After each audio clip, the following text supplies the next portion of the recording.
the politics over sloganeering over JNU campus. So we have with us Professor Jayesh Rajput, educationalist and former director NCERT. We are also joined by Mr. Shekhar Iyer, political editor and of Deccan Herald.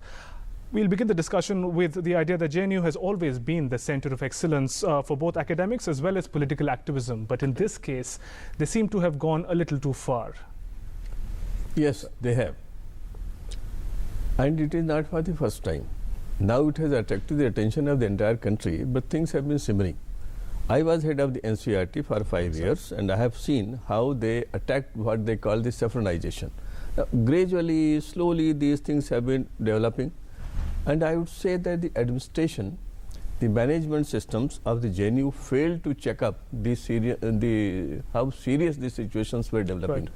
Now, you cannot expect a top-level institution generously funded by the public money to talk like this, to say Kerala mange ajadi.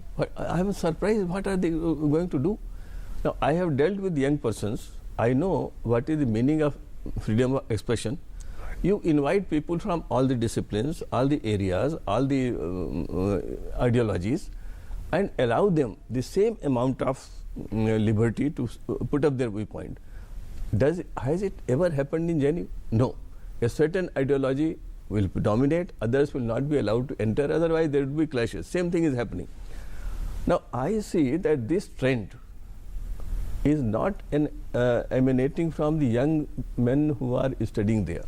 It has some external elements, external motivations, external persuasions, and it is the outcome of ideological compulsions of certain elements. And I have no hesitation, though an academic, I would say that perhaps the frustrations in politics that have emerged after the elections of May 2014 are responsible for this. Some people see there is no future. So do you think the opposition is deriving mileage out of the whole issue? No, not only this, they are treating this as a battle for survival, for re-emergence, to get another chance.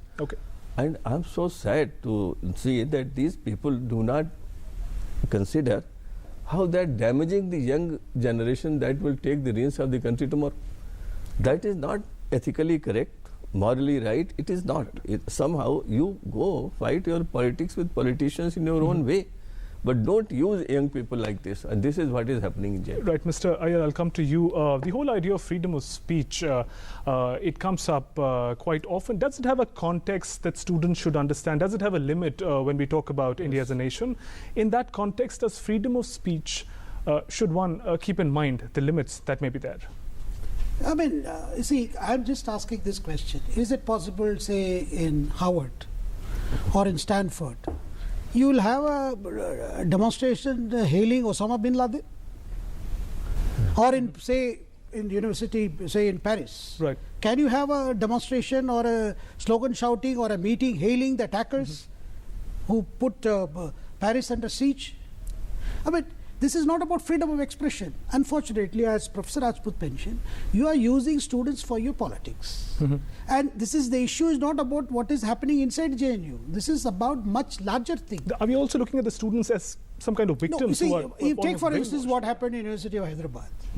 You have some other issue that gets converted to a bigger political issue, and all the leaders go there and try to fan it in the hope. What I can see is, and I have reasons to believe, some of these people who are very upset with the mandate of 2014 are looking at ways of creating student interest, creating a whole big mass. They keep calling mass movement, mass agitation. Is it about creating some kind of a chaos and some kind of a disruption to entire academic, like we saw what happened in FTI? You had people landing up from all other places and trying to have some network of huge thing to show that things are out of control.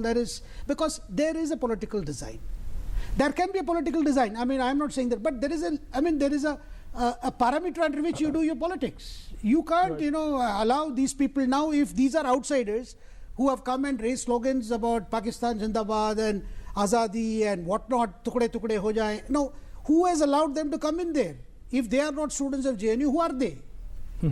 Because the issue is not about a particular view. The issue is not about death penalty. After all, Afzal Guru was tried by the Supreme Court. Yes. His case was heard several times. Then He was. It went through the complete judicial process. It went through the entire judicial process. Nobody killed him. He went through a due process of law. Then finally, it was a UPA government which finally went ahead with what the Supreme Court said after several hearings. Now, after all this, you have a drama going on there, and students are being misled, students are being confused.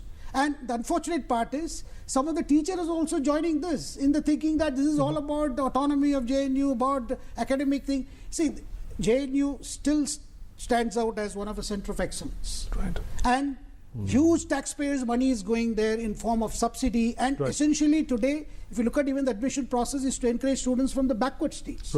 If so much is being done, what are we reducing this? Exactly. Mr. Rajput, if you can come in. The core value of democracy is to develop respect for law, legal procedures among the young persons. Now, what should I say? Our politicians are just doing the reverse.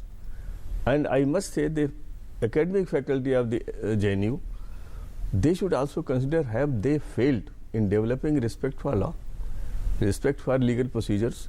In fact, we are humiliating the Supreme Court of India by saying that Afzal Guru or Makbul Bhatt were the people who were murdered or something like this. I am so shocked to listen to one of the slogans, apart from others, Kerala Mange Azadi. Now, this will give rise to a lot of other consideration, how Kerala comes in the picture, how other states come in the picture. From every province of India, young people in BSF, in army, are laying down their lives in Jammu and Kashmir. And our position is that I, or the widow of a martyred young man, cannot go and take a land there and stay there.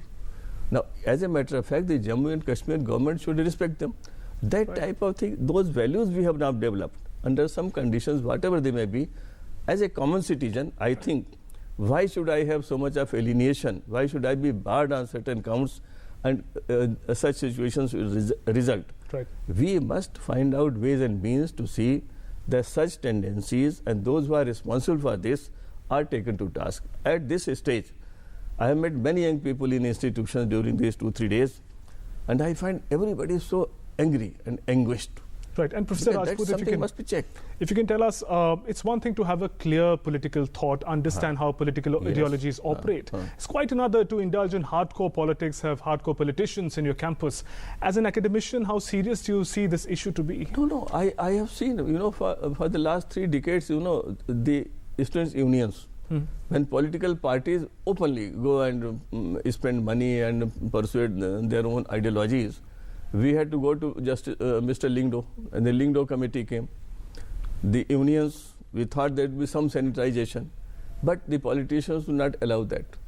I'm so surprised. Why should people rush and fly to University of Hyderabad or to this JNU campus? Let the management handle this situation. Let the land order machinery handle it, and have respect for law, have respect for procedures. If there is something very wrong, then you say in your platform. You don't allow the parliament to function. And when the parliament doesn't function, it has implications for every institution in the country. And that is something they must hold themselves responsible. I hope this time at least they will be decent enough to let the parliament function and debate things. Debate.